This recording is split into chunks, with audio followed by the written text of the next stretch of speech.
جس طرح ڈھال آپ کر دیتے ہیں جنگ میں برستے ہوئے تیروں کے سامنے، تو وہ تیر ڈھال سے ٹکرا کے گر جاتے ہیں اور آپ کو نقصان نہیں پہنچتا، تو روزہ بھی آتش دوزخ سے ڈھال ہے، جہنم کی آگ سے بچانے والا ہے۔ روزے دار کو اللہ کی خاص رحمت نصیب ہوتی۔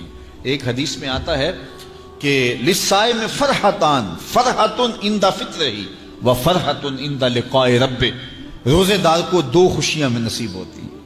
ایک خوشی اسے تب ملتی ہے جب وہ روزہ کھولتا ہے، جب سارے دن کی بھوک اور پیاس کاٹنے کے بعد شام کے لمحے ہوتے ہیں اور پھر روزہ منزل تک پہنچتا ہے، تو کس مسرت اور خوشی اور سرشاری کے عالم میں روزہ دار ہوتا ہے کہ شکر ہے کہ اتنی لمبی اور اتنی سخت گرمی کے ماحول کی شدت کے باوجود اللہ تعالیٰ نے مجھے روب منزل کیا۔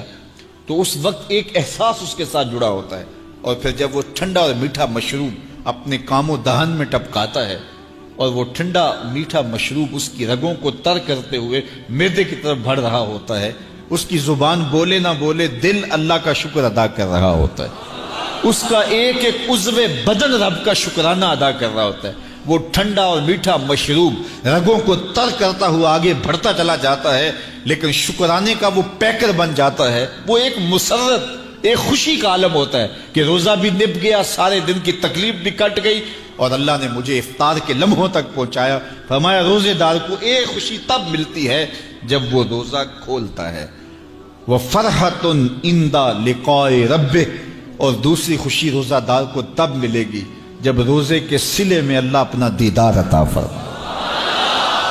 بنی آدم کے جتنے بھی عمل ہیں 10 سے لے کر 700 گنا تک اس کا ثواب اولاد آدم کو اس کا دیا جاتا ہے۔ جتنا گڑ ڈالو اتنا ہی میٹھا، تو بعض کو 10 گنا، بعض کو 70 گنا، بعض کو 100 گنا، بعض کو 700 گنا، تو 10 سے لے کر 700 گنا تک بندے کے اعمال کا صلہ دیا جاتا ہے۔ لیکن میرے حضور نے فرمایا لیکن روزہ جو ہے اللہ فرماتا ہے وہ میرے لیے ہے اور اس کا اجر میں خود عطا کروں۔ جب وہ خود عطا کرے گا تو کتنا عطا کرے گا؟ سخی اتنا بڑا ہو تو پھر کیا عطا کرے گا؟ بلکہ بعض نے اس کو عجزی بہی کی بجائے کہ فرمایا کہ الصوم لی وانا اجزا بہی، اس کو اجزا پڑا ہے بصیغہ مجہول کہ روزہ میرے لیے ہے اور اس کی جزا میں خود ہوں۔ باقی اعمال کی جزا جنت ہے، جنت کی نعمتیں ہیں اور بہت کچھ ہے، لیکن روزے کی جزا میں خود ہوں۔ اور جس کو وہ خود مل گیا پھر جنت میں مل گئی، جنت والا جو مل گیا پھر جنت بھی مل گئی، جنت کی نعمتیں بھی مل گئیں۔ تو روزہ اللہ کی خوشنودی کا ذریعہ ہے، اس کی رضا کا ذریعہ ہے۔ تو خوش نصیب لوگ روزے کی برکتیں حاصل کرتے ہیں۔ اور ایک روایت میں آتا ہے جب رمضان المبارک کا آغاز ہوتا ہے اللہ اہل ایمان کو، اپنے بندوں کو محبت کی نظر سے دیکھتا ہے، اور اللہ جس کو محبت کی نظر سے دیکھ لے پھر اسے کبھی عذاب نہیں دے گا۔ اللہ اکبر۔ تو یہ روزہ دار کے لیے اللہ کی کرم نوازیاں ہیں، اللہ کی رحمتوں کے اجالے ہیں جو اس کے اوپر برستے ہیں۔ تو میں اور آپ اس ماہ انور کو، اس ماہ نور کو اس طرح سے گزاریں کہ ہمارے اندر کے پاپ دھل جائیں، ہماری غلاظتیں گناہوں کی مٹ جائیں، ہمارا سینہ صاف ہو جائے، ہم اہل ایمان کے لیے کشادہ دل ہو جائیں، ہمیں جو ہے وہ جھوٹ سے، تکبر سے، بخل سے، ریا سے اور دیگر امور بد سے اجتناب کرنے کی عادت پڑ جائے۔ روزہ جو سکھانا چاہتا ہے ہم وہ اس سے سیکھ لیں، اور روزے کی برکات ضبط نفس کی صورت میں ہمیں نصیب ہو جائیں، تو ہم روزے کے بعد بھی، ماہ صیام کے گزرنے کے بعد بھی ایک نئی زندگی لے کر، ایک تازگی لے کر، ایک نور اور روشنی لے کر کے جو ہے وہ معاشرے کے، اسلامی معاشرت کے ایک اہم فرد کی صورت کے اندر جو ہے وہ سامنے آئیں۔ تو اللہ اس ماہ صیام کی برکتیں ہمیں نصیب فرمائے۔ ہر سال مہینہ آتا ہے، گزر جاتا ہے، ہم پورا مہینہ بھوک کاٹتے ہیں اور پھر وہاں کے وہاں ہی کھڑے رہتے ہیں، تو پھر ہمیں سوچنا چاہیے، لیکن اگر تبدیلی آتی ہے تو پھر شکریہ ادا کرنا چاہیے۔ آج کی اس تاریخ میں ہم عزم کر کے اٹھیں کہ ہمارا یہ ماہ صیام ہماری زندگی میں ایک سنگ میل ثابت ہوگا، اور ہم ایک نئے بانکپن کے ساتھ، نئے عزم کے ساتھ یہ مہینہ گزاریں گے، اور ضبط نفس سیکھیں گے۔ اس مہینے سے اپنی آنکھوں پر پہرے بٹھائیں گے، اپنے خیالوں پہ قابو رکھیں گے، اپنی سوچوں کو آوارہ نہیں ہونے دیں گے، اپنی زبان سے ایک جملہ بھی غلط نہیں نکلنے دیں گے، نہ جھوٹ، نہ بہتان، نہ گالی، نہ سب و شتم، نہ شکوہ، نہ غیبت، نہ چغلی، اپنی زبان کو کنٹرول کریں گے، کیونکہ بہت سارے گناہ اس زبان سے ہوتے ہیں۔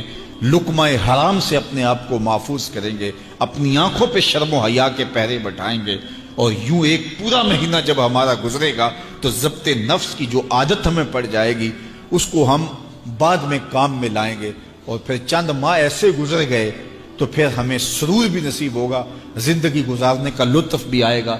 اگر کوئی شخص یہ چاہتا ہے کہ اس کو عبادت میں سرور نصیب ہو تو وہ اپنی نظر کو غیر محارم کو شہوات سے دیکھنے سے محفوظ کر لے، اس کو سجدے میں سرور آنے لگ جائے گا، سجدے میں لطف آنے لگ جائے گا۔ اگر ہماری نظر ناپاکیزگی کا شکار رہتی ہے اور نظر جو ہے وہ طاہر نہیں رہتی، جلوت میں ہو یا خلوت میں، تو پھر ہمیں عبادت کا سرور کبھی بھی نصیب نہیں ہو سکتا۔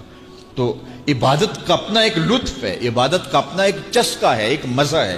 دیکھیے، آپ فروٹ کھاتے ہیں، پھل لیتے ہیں تو اس کا ایک سرور ہے، مشروب لیتے ہیں تو اس کا ایک سرور ہے، کھانا کھاتے ہیں، مختلف جانوروں کے گوشت کا اپنا الگ الگ ذائقہ ہے۔ تو جس طرح مختلف کھانوں کے ذائقے الگ ہیں، مختلف آوازوں کا تاثر اور ذائقہ اور لطف الگ ہے، اسی طرح عبادات کا بھی لطف ہے۔ سجدے کا الگ مزہ ہے، قیام کا الگ مزہ ہے، رکوع کا الگ لطف ہے، پھر اس کی کیفیات الگ ہیں۔ سجدہ گھر میں کریں تو لطف اور ملتا ہے، مسجد میں کریں تو لطف اور ملتا ہے، کسی صالح امام کے پیچھے نماز پڑھے تو لطف کچھ اور ملتا ہے، اور اگر پیشانی کو حرم کی زمین مل جائے تو پھر لطف کچھ اور ملتا ہے۔ اسی طرح آپ کے دیگر اعمال، روزے کا ایک لطف ہے، ایک سحری کا لطف ہے۔ یار سحری اگر آپ اکیلے کریں تو اس کا مزہ اور ہے، کسی ہوٹل میں کریں تو اس کا لطف اور ہے، اور چولہے کے پاس بیٹھ کے ماں کے ہاتھوں سے پکی ہوئی چپاتیاں کھائیں اور سحری کا لمحے ہوں اور تہجد گزار ماں کے ہاتھوں سے پکے ہوئے پراٹھے کھائیں تو پھر سحری کا لطف کچھ اور ہے نا، سرور اور ہے۔ اچھا، آپ کو اپنے مرشد کے ساتھ بیٹھ کے شہد سحری کرنے کا موقع مل جائے تو اس کا لطف کچھ اور ہے۔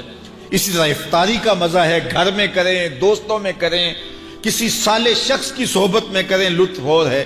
اور اگر افطاری کرنے کا موقع آپ کو گنبد خضرا کے سامنے نصیب ہو جائے، کھجور بھی مدینے کی ہو، دھرتی بھی مدینے کی ہو، اور سامنے سبز گنبد ہو، اور پھر کھجور مدینے کی کھا رہے ہو اور نظر حضور کے روضے پہ ہو، تو پھر افطاری کا مزہ کچھ اور ہوتا ہے نا۔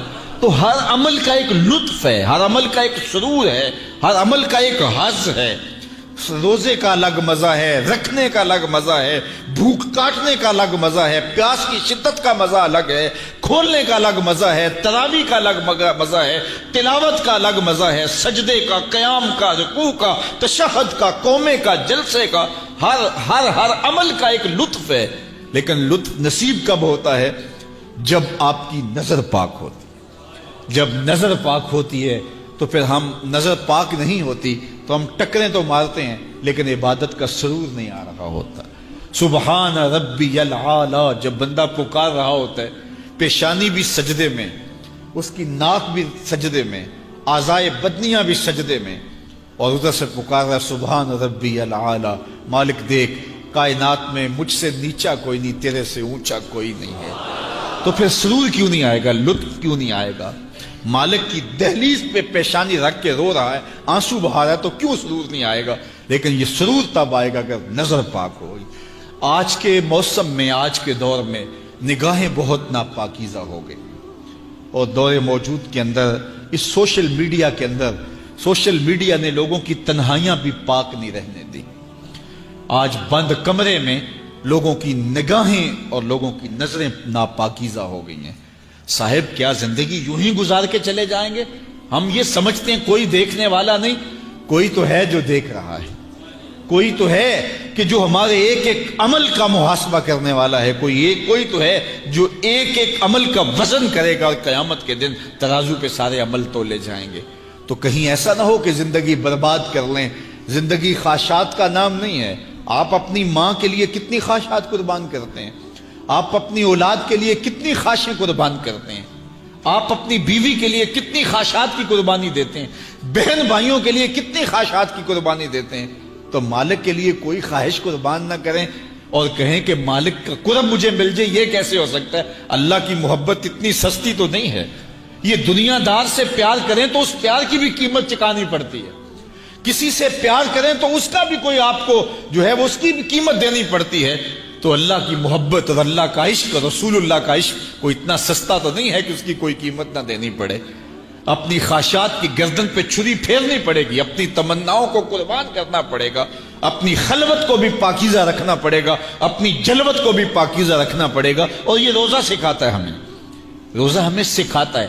ہمارے صوفیاء ایک مراقبہ کرتے ہیں اور اس میں وہ یہ مراقب ہو کے بیٹھ جاتے ہیں اور یہ سوچتے ہیں کہ میرا اللہ مجھے دیکھ رہا ہے، اور جب یہ احساس ان کے ساتھ جڑ جاتا ہے ہر وقت کہ میرا اللہ مجھے دیکھ رہا ہے، میں اس کی نگاہوں میں ہوں، تو پھر گناہ کرنے سے گریزاں ہو جاتے ہیں، چونکہ یہ احساس گناہ کرنے سے بندے کو بچاتا ہے۔ اور میرے حضور نے بھی ارشاد فرمایا، جب جبریل امین نے پوچھا کہ حضور احسان کیا ہے، تو حضور نے فرمایا کہ احسان یہ ہے کہ تو اللہ کی عبادت اس طرح کرے کہ تو اسے دیکھ رہا ہے، اور اگر یہ کیفیت نہیں ہے تو کم از کم یہ کیفیت ہو کہ وہ تجھے دیکھ رہا ہے۔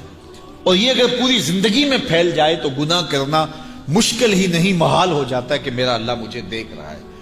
یہ نور، یہ چیز انسان کی زندگی میں گناہوں سے بچانے کا مؤثر ذریعہ ہے۔ آپ نہیں دیکھتے کہ 7ویں کوٹھڑی میں جب سارے دروازے بند کر کے بت کے اوپر بھی موٹا کھیس ڈال کے زلیخا بولتی ہے تلک یوسف اب تو آ جاؤ نا، اب تو کوئی نہیں دیکھ رہا، اب دروازے بھی بند ہیں۔ اس نے اپنے بت کے اوپر بھی کھیس ڈال لیا اور حضرت یوسف کو پکار رہی ہے، جوانے راہ نہ ہو، شباب کی جولانیاں ہوں اور حسن قدموں میں بچھنے کے لیے خود بےتاب ہو، ہاتھ جوڑ کے حسن خیرات مانگے جوان اور شباب سے، تو پھر اپنے جذبات کو کون قابو میں رکھے گا؟ لیکن جناب یوسف کیا بولتے ہیں؟ قال معاذ اللہ، کہ میں اللہ کی پناہ میں آتا ہوں۔ تو دروازے بند کر کے لوگوں کی نگاہ سے چھپ گئی اور اس پتھر کے مجسمے کی بے نور آنکھوں سے بھی حیا کرتی ہے اور کھیس ڈال لیا۔ تو اس جھوٹے خدا سے ڈرتی ہے تو میں اس سچے خدا سے نہ ڈروں جو 7ویں کوٹھڑی میں بھی دیکھ رہا ہے۔ پھر گناہ کیا، گناہ کا تصور بھی محال ہو جاتا ہے۔ ایسا یقین برستا ہے کہ یوسف علیہ السلام جب اپنی آبرو بچانے کے لیے دوڑتے ہیں تو کفل ٹوٹتے چلے جاتے ہیں، زنجیریں پگھلتی چلی جاتی ہیں اور اللہ اپنے پیغمبر کی حفاظت کرتا ہے۔ یہ یقین کہ میرا اللہ مجھے دیکھ رہا ہے، یہ زندگی میں حسن بھر دیتا ہے۔ یہ یقین زندگی میں گناہوں سے بچانے کا ذریعہ ہے، اور یہ یقین صوفیاء محنتوں سے حاصل کرتے ہیں۔ ماہ سیام میں اللہ اس یقین کو چھڑک دیتا ہے۔ کڑکتی دھوپ ہے، برستی گرمی ہے، بندہ پھر بھی پانی نہیں پی رہا، ٹھنڈا مشروب میسر نہیں لے رہا، کیوں؟ میرا اللہ مجھے دیکھ رہا ہے۔ یہ یقین اللہ اس مہینے میں عطا کرتا ہے۔ اس کو اگر جذب کر لیا جائے، روح میں اتار لیا جائے، تو رمضان المبارک کے بعد بھی یہ یقین کام آئے گا۔ جو اللہ رمضان میں دیکھتا ہے وہ غیر رمضان میں بھی دیکھتا ہے۔ جو اللہ پانی پینے لگے، کھانا کھانے لگے دیکھتا ہے، میز کے اوپر سے یا نیچے سے رشوت لینے لگے اللہ تب بھی دیکھتا ہے، نظر بھٹکنے لگے وہ تب بھی دیکھتا ہے، خیال بہکنے لگے وہ تب بھی دیکھتا ہے۔ تو یہ تو اللہ کی رحمتوں کا روپ ہے۔ یہ نعمت بلا کسی اور کے پاس ہے کہاں جو اللہ نے اہل ایمان کو عطا کی ہے۔ روزہ تو من سوار دے، روزہ تو اندر کے میل اجال دے، روزہ تو اندر کی غلافتیں کھلچ دے، روزہ تو جو ہے وہ ضبط نفس کا کرینہ سکھا دے، روزہ تو اللہ سے ملانے کا طریقہ بتا دے، روزہ تو من کی روشنیوں کا ذریعہ ہو، روزہ تو پچھلے پاپ مٹا دے، آگے زندگی گزارنے کا ڈھب دے دے۔ تو یہ ایک ایسا نور ہے جس کے ذریعے ہم اپنی زندگی کو سنوار سکتے ہیں۔ اللہ مجھے آپ کو ماہ سیام کی برکتیں نصیب فرمائے۔